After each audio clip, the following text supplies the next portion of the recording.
As an artist, one of the things I get asked the most is, can you teach me how to paint? Hey, I'm Lori, seascape, landscape, and animal acrylic painter, and I love encouraging others in their artistic journey. Free acrylic painting tutorials are what this channel is all about, so if you're new here, you'll want to subscribe and hit that notification bell. Watch until the end of the video if you want to see some behind the scenes footage. Now let's get into the tutorial. Now we're back and continuing the painting, and Karen has had an epiphany, I think. I have a question. Oh, a question. It's a bit of an epiphany. You know what I'm thinking is I don't know where the light source is in this. That's what's confusing me about where to put these. Okay. So if we look at that, oh yeah, go ahead. You probably had the epiphany. It's just a cloudy day in this picture, so I don't know if the sun is. Let's look at it together. So yeah, I don't know if the sun is just here, is sort of in the middle of the sky. It's kind of coming from like over our left shoulder. Well, maybe even right over our backs actually, like behind us. So it's coming this way. Yeah. So then, which parts would be lighter? Right. See how this are darker? This whole part of the island is in shadow, and this whole part of this island is in light. So it must be coming from over our left shoulder, yeah. Which would mean, in terms of the water, which parts are lighter? Which, well, I mean, the water some of you hard, might be able to see this right away, but the water is really hard to, I mean, every time I look out at the water, I'm shocked. I'm like, I still can't, like, it's almost random because it depends on what, you know, how white the clouds are in the sky, because it's reflecting clouds in the sky. It's reflecting, it's not just sunshine on the water. And then if the water's ripply, if it's stormy, if it's flat, different things happen. Like if this was clear water, or not clear water, but still water, we'd see more reflection of that island.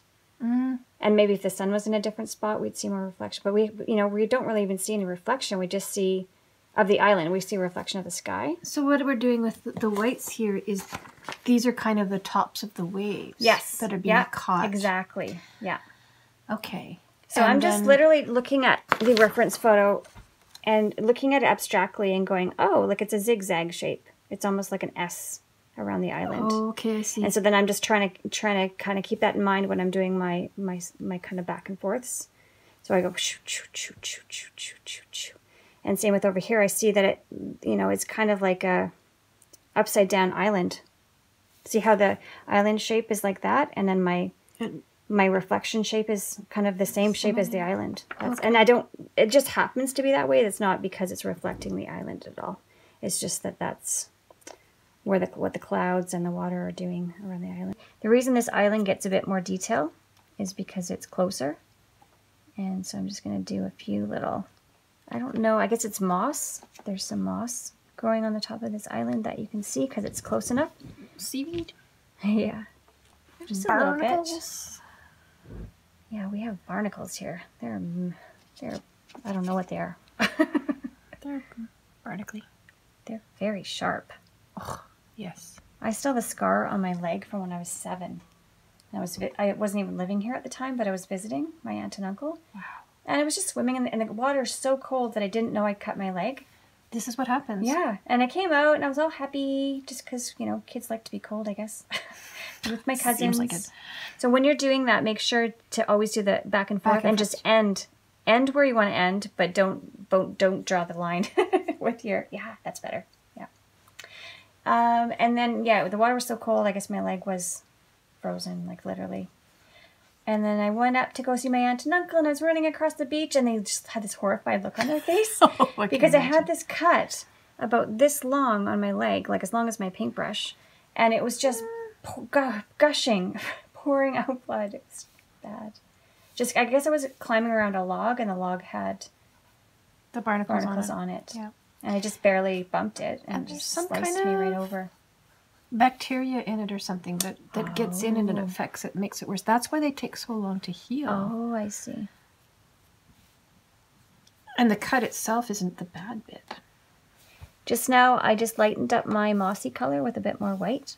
And, oops, too much white. I don't want it to look white, I just want it to look lighter. And just highlight a bit of that moss. As you can see, I'm not being very specific, just making sure that there's some blue poking through. And because we had that discussion about where the light is and stuff, and how this part of the island is supposed to be dark, and over here there's actually light shining, I'm going to put that little bit of detail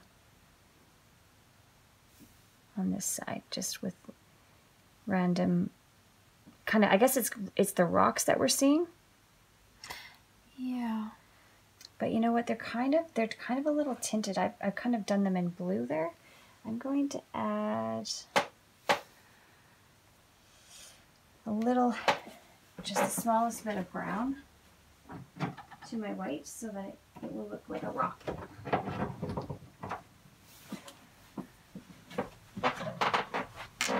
So I'm using burnt umber, and I'm not even going to put it on my palette. I'm just going to stick so little of it in the white that I just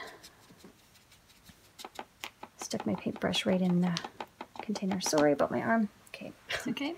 I need to be mixing over here. I feel like I'm going more from your painting than the photograph. That's fine. It's a lot easier to paint off of a painting than it is to paint off a photo. Unless I'm making it really ugly. You don't want to follow mine. Not at all. It's beautiful.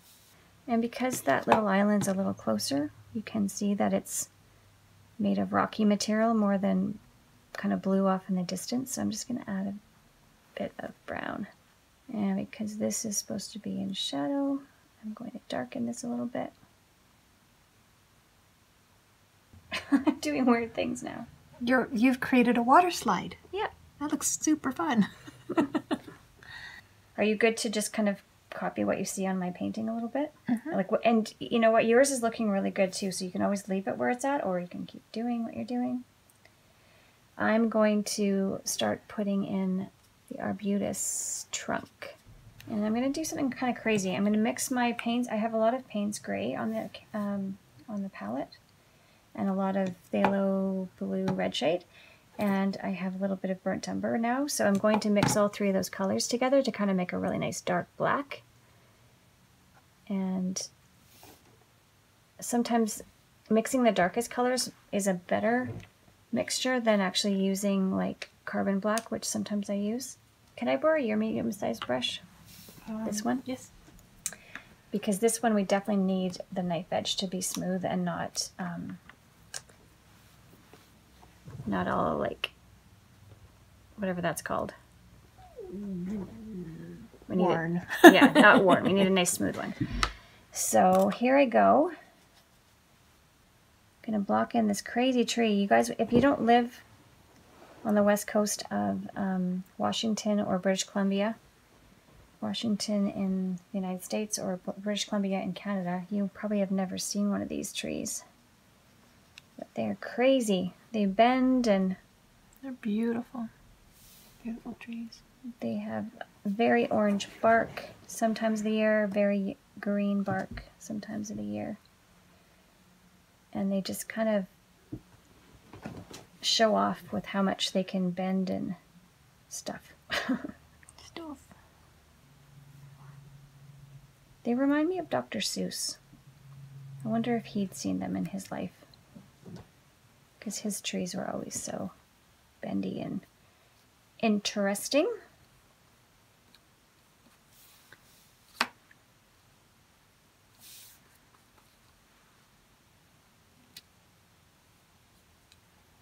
So tempting to put too much detail in that background. Will now I'm adding it. I want a bigger brush. Oh, do you want to use that flat one that I had? This is what I want? Yep, that was one I started with, and then once I got some of the shapes in, you know, I'm doing this little bit, I'm using a finer brush for these little branches.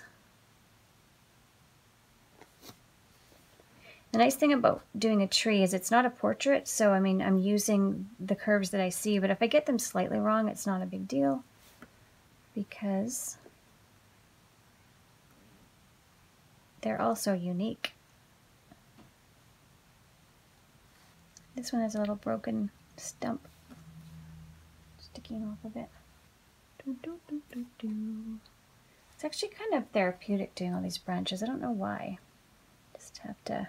It all is. Yeah, I guess it all is. I'll never forget when I was doing a painting class for Mitchell's and Eli's class. I remember that. Yeah, and 27, mostly boys, were completely silent working on their little bits of their paintings and just concentrating so carefully. It's awesome to see that they can do that. And my son doesn't even really like art, but I guess, you know, it was part of the class, so he cooperated. No, that's not true. He likes art. It's painting, just painting in particular. Yeah.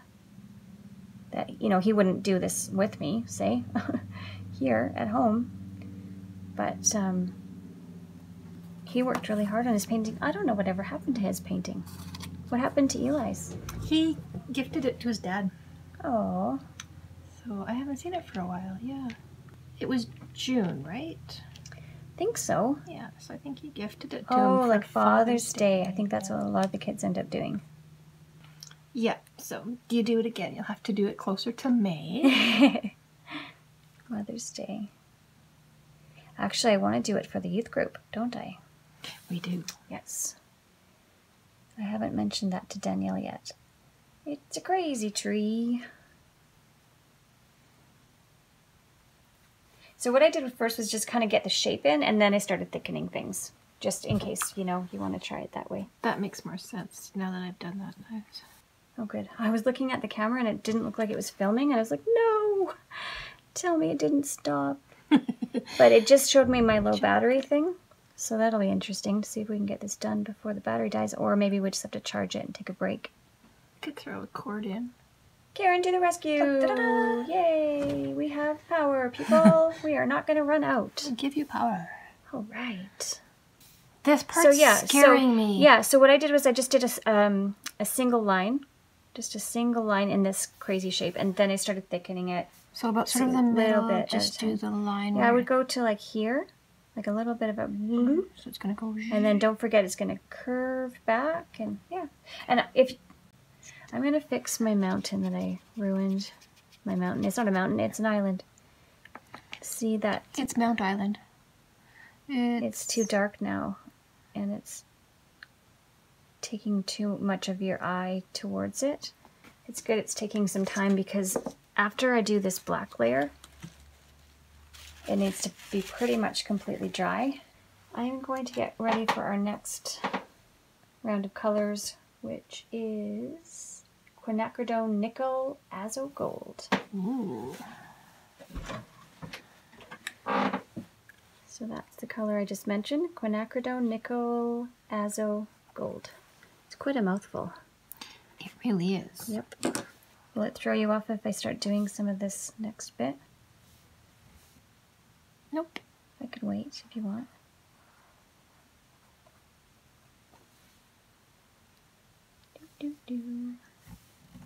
So I'm purposely leaving some of the black showing through. Not a lot down here, but I will leave more in other areas. And I'm going to kind of more orangey color first, actually. I kind of went too light. So we need to start with the deepest color, and then we go with lighter layers on top of those deep colors.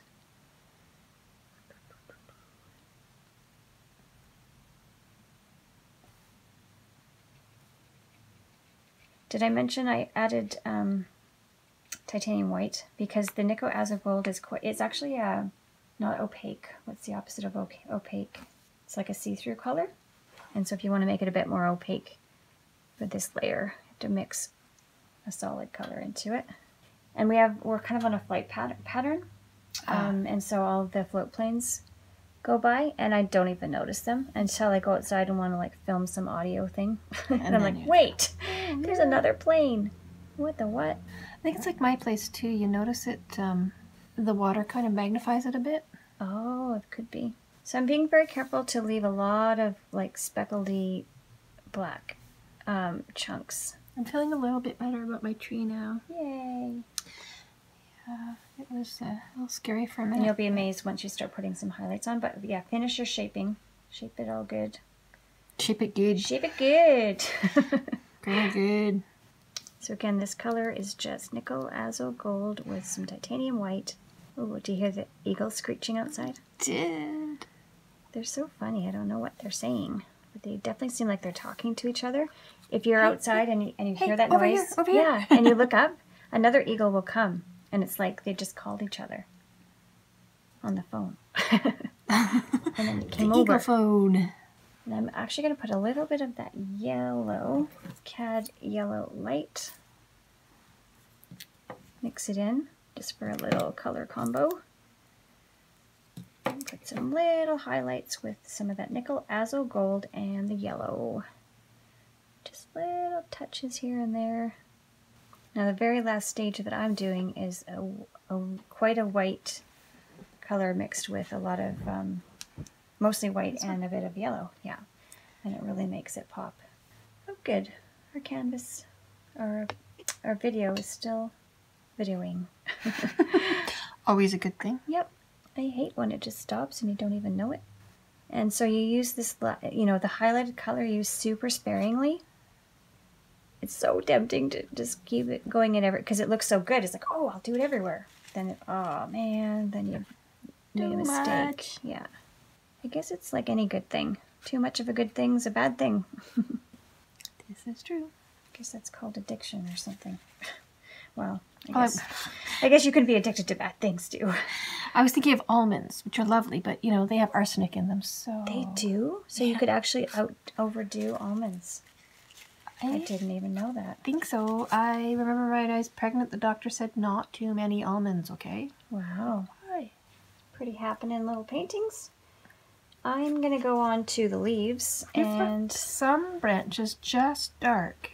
Yes, I did that on purpose. Yeah. How did you pick which ones? I don't know. I'm kind of looking at that reference photo and just seeing like which ones had a ton of highlight, which ones had a little. And even if they have just a tiny bit, then I would sometimes leave them because our canvases are so small. We can't do every detail. If I was doing the same painting on like a 4x4 foot canvas, I would do a lot more detail. But on these little canvases, it just kind of works better if you just leave some detail out. So that's what I did. Actually, you know, while you're working on that, I'm going to paint back in some little black sticks and things, that same black dark color that I... Uh-oh. Oh, is there a hair? There is. There we go. Yeah, see, because I am just now... Notice this tree has all these little broken sticks sticking off it, and I'm not sure if I'm making it better. I don't know. This is one of those details that I could leave off. It's so tempting to put them in, but there's such fine lines that I might just be making it look like it's got... Yeah, I don't know if I would recommend to do all those stupid little sticks that I just painted on, because now it looks like it had... Thorns? Yeah, thorns or some weird disease. I don't know. Put some light on them. A happy little bird. Put an eagle in there. Yeah, I would if I could. You haven't done an eagle yet? I haven't, but I'd like to. I want to do a There you go. seagull. I've got some really cool beach reflections of seagulls, the photos that I've taken. And as much as seagulls are so bothersome when you live near them, they're quite pretty to paint. Now I'm going to the lightest color. Actually, I'm going to take some of the lighter color. And mix it over there with the yellow. Yeah. Nice. It's a little too bright. A little too showy for me. Okay. I want Do you need any more yellow? Like, do you want me to make a bigger pile for you? I think I'm good. I'm not Gonna use a lot. Okay. Yeah, so having having less will help limit me Okay. from going too far. Because I want to go too far. I know. That is the thing about painting. So, leaves. That's what I'm going to do. I'm going to use the Jenkins green, and I'm not going to mix it with anything. I'm just going to do straight on Jenkins green for my darkest leaves. And I'm going to use my brush as a leaf maker. Leaf maker. So I'm basically just going like bloop. And they go in all different directions. There's only a few that are going to look like real leaves like this. So I'm doing those first. Most of them are just going to look like smudges. But there's a couple that I can see in the reference photo that look like proper leaf shapes. And so if you just do a couple of them, then all the smudges you put on later will, your eye just goes, oh, those are leaves. Hey, those are leaves. I can tell. I saw something like that before, but it's just a smudge. It must be a leaf. I like this little brush for making leaves on a little mini canvas. Because I'm just pressing it down and lifting it up. And it's the exact right size. Isn't that crazy? Yeah. No. And I'm just kind of like, what do you call it, experimenting. Like I'm not actually sure what shape it's gonna make until I pull it up. I'm like, oh, sure. That's what I meant. We'll go with that. I'm really liking my rock now. I was really upset with it. It's wonderful. Yeah, see? My day is a little mistier than yours, is what's happening. Yeah, well, but misty is always a better painting than clear. I'm always amazed at misty paintings. Oops, sorry. You know what? I missed an entire branch. It's making it look awkward. And I'm starting with my lighter color because I'll come back to that. Because it's tempting once it's on your brush, right? I just wanted the line in there to remind me. And then now we'll go the lightest. Okay, so we're getting kind of finicky now. So I think that we're going to call that done for the video. And I'll put some still pictures at the end if we've changed it much. And you'll get to see the final product. So we'll say goodbye for now. Thanks for hanging out with us. Hope you did a nice painting. Hashtag it Lori Moore's Paintings on Instagram if you did. I'd love to see your final result. Me too. Yeah. Bye now. Bye. Sometimes words just aren't necessary. I was in my head there for a minute. I was like, am I done? Is it done?